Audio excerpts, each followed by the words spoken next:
సందీప్, మనకి కే విశ్వనాథ్ గారి గురించి ఎంత చెప్పుకున్నా తనివి తీరదేమో. విశ్వనాథ్ గారిని కళా తపస్వి అంటాం, అలాగే ఆయన సినిమా తపస్వి కూడా. మన తెలుగు సినిమాని ప్రపంచ స్థాయికి పరిచయం చేసిన వ్యక్తి ఆయన. సినిమా ఎన్సైక్లోపీడియా ఆయన కె విశ్వనాథ్ గారిని లైఫ్ టైమ్ అచీవ్మెంట్ అవార్డ్తో గౌరవించుకుందాం. And to present this award, we would like to call on stage Chiranjeevi Garu and Mrs. Radhika Sarath Kumar and Brinda Prasad, Chairperson, SIMA.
గారు అన్నారు ఏంటి చేతులు అంత చల్లగా ఉన్నాయండి.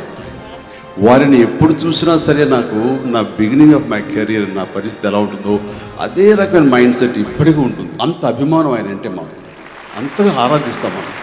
మనం ఆరాధించే దేవుడు మన ముందు ఉంటే మన పరిస్థితి మోగపోయినట్లే ఉంటుంది. నా కెరీర్ నేను 78లో మొదలుపెట్టాను. 1.5 year లోపల గట్టిగా వారి దర్శకత్వంలో నటించే అవకాశం నాకు రావటం అన్నది ఎంత గొప్ప విషయం అంటే నాకు ఎంత ఆనందం అంటే ఇంకా నా లైఫ్ ఈ తెలుగు ఫిలిం ఇండస్ట్రీలో సుస్థిరం కన్సాల్ట్ అయిపోయింది. ఏం ప్రాబ్లం. విశ్వనాథ్ గారు నన్ను గుర్తించి నన్ను నటుడుగా ఒక హీరోగా ఆయన సినిమాలో నాకు ఛాన్స్ ఇచ్చారంటే ఎస్ ఇంకా నా పొజిషన్కి ఢోకా లేదు అనంత భరోసా వచ్చింది నాకు. అందరూ అంటారు నేను ఫిలిం ఇన్స్టిట్యూట్ నుండి వచ్చానని చెప్పేసి. కాదు, నిజమైన ఫిలిం ఇన్స్టిట్యూట్, నిజమైనటువంటి నట విశ్వవిద్యాలయం మా విశ్వనాథ్ గారు అని చెప్పడానికి చాలా గర్వపడుతున్నాను.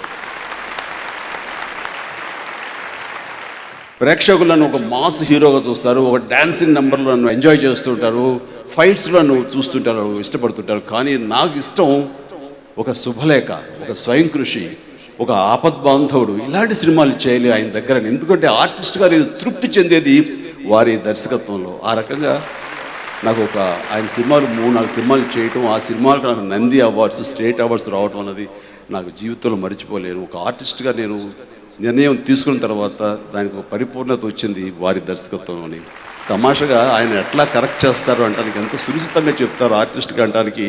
శుభలేఖలో ఫస్ట్ డే షూటింగ్ వైజాగ్, ఆ వైజాగ్లో ఒక డైలాగ్ చెప్తుంటే చెప్పాను, అయిపోయింది, చక్కగా చెప్పేశాను కదా అనుకున్నాను. ఆయన కెమెరా కట్ అని చెప్పి నా దగ్గరికి వచ్చి నా వెనకాల చూస్తున్నారు. ఏమైందంటే నేను వెనక్కి తిరిగి చూశాను. ఏం లేదు, ఎవరైనా నేను తరుగుతున్నారా, ఎవరైనా చేంజ్ చేస్తున్నారు నేను అని ఏమన్నాను కదా. అంత ఫాస్ట్గా డైలాగులు చెప్తుంటే నాకు ఏంటి దాని అనుమానం వచ్చిందంటే ఎటకారంగా ఆయన చాలా చక్కగా డైలాగులు నెమ్మదిగా చెప్పచ్చు, పరిగెత్తేలా చెప్పక్కర్లేదు, ఆయాసపడేలా చెప్పక్కర్లేదు, నువ్వు చెప్పే డైలాగు నువ్వు వినేలాగా ఉండాలి అంటూ నేర్పినప్పుడు ఓహో ఏదో గొప్ప చెప్పేయటం పని అయిపోతుంది అనుకోవడం కాదు, డైలాగు అర్థమయ్యేలా చెప్పగలగాలి, డైలాగుని మనం జీర్ణించుకుని చెప్పాలి అన్నది నాకు ఆ బిగినింగ్ డేస్లో చాలా చక్కగా తెలియజెప్పారు. ఈరోజు కూడా కంగారు పడకుండా జాగ్రత్తగా ఉండడానికి కారణం వారు ఇచ్చేటువంటి చిన్న సలహా.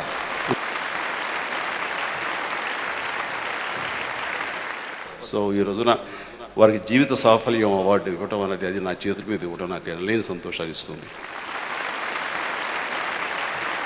ఈ రోజున ఈ సైమా అనేది వారికి సముచిత గౌరవం ఇవ్వటం అన్నది ఎంతైనా ఇది అభినందించదగ్గ విషయం. సైమాని, విష్ణుని, మిసెస్ విష్ణుని వీళ్ళందరినీ కూడా మనస్ఫూర్తిగా నా హృదయపూర్వక ధన్యవాదాలు తెలియజేస్తాను. అలాంటి గొప్ప వ్యక్తికి, అలాంటి లెజెండరీ పర్సనాలిటీ మనం గౌరవించుకోవడం అనేది మనందరికీ అది ఆశీస్సు లాంటివి. Thank you so much. I request Radhika Garu to say a few words about your experience of working with him. అందరికీ నమస్కారం. చిరంజీవి గారు చాలా విషయాలు చెప్పారు. I mean about his greatness, about his wonderful. But let me tell you some of the funny things about him.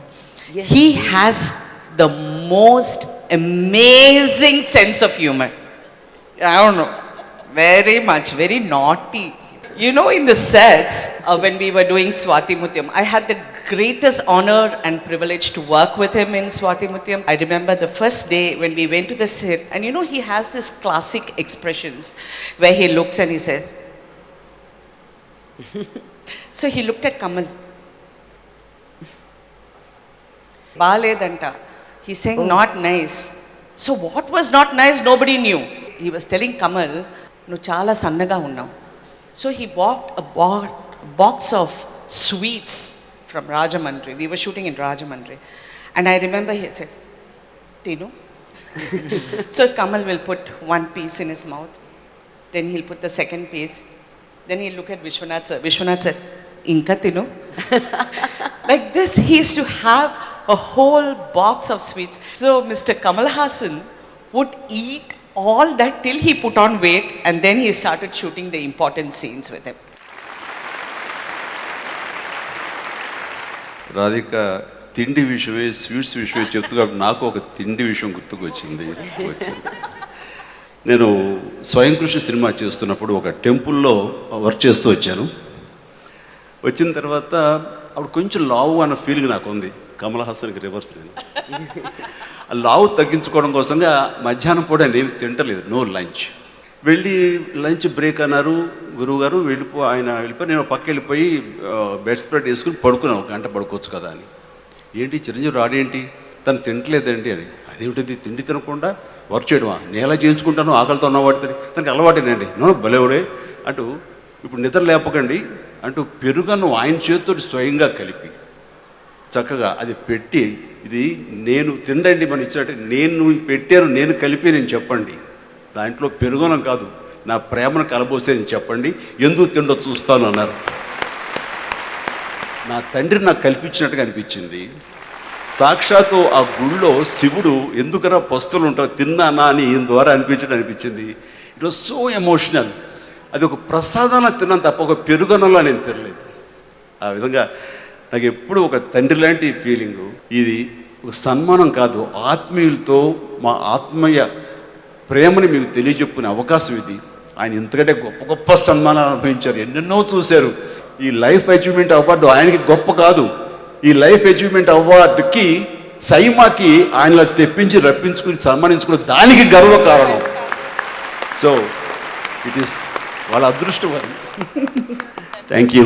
Thank you so much. అందరికీ నమస్కారం. నేనేం మాట్లాడటానికి మిగల్చలేదు ఇద్దరు. ఇదివరకు చిన్నప్పుడు మేము ఎప్పుడు కూడా రీడర్స్ డైజెస్ట్లో ఏదైనా అవార్డు వస్తే చాలా ప్రెస్టీజియస్ అవార్డు అనుకునేవాళ్ళం. అట్లా ఇప్పుడు సీమా అవార్డ్స్ కూడా గ్లామరస్ అవార్డ్స్గా తయారయ్యాయి. అది రియల్గా అది ఒక భాగంగా ఒక పార్శ్వంగా చెప్పదలుచుకున్నాను. నాకు తెలుసు చిరంజీవి ఇప్పటికీ కూడా అతను ఎంత స్టూడెంట్ లాగా ఉంటాడో, ఒక విద్యార్థిలాగా ప్రవర్తిస్తాడో, అలాగే రాధిక కూడా. నేను మనసారా వాళ్ళిద్దరినీ ఆశీర్వదిస్తూ వయస్సు రీత్యా శతమానం భవతి శతాయు పురుష శతేంద్రియ ఆయుష్యేంద్రియే ప్రతిష్టతి అని ఆశీర్వదిస్తూ నేను ఇంతటితో నా అధిక ప్రసంగాన్ని ముగిస్తాను.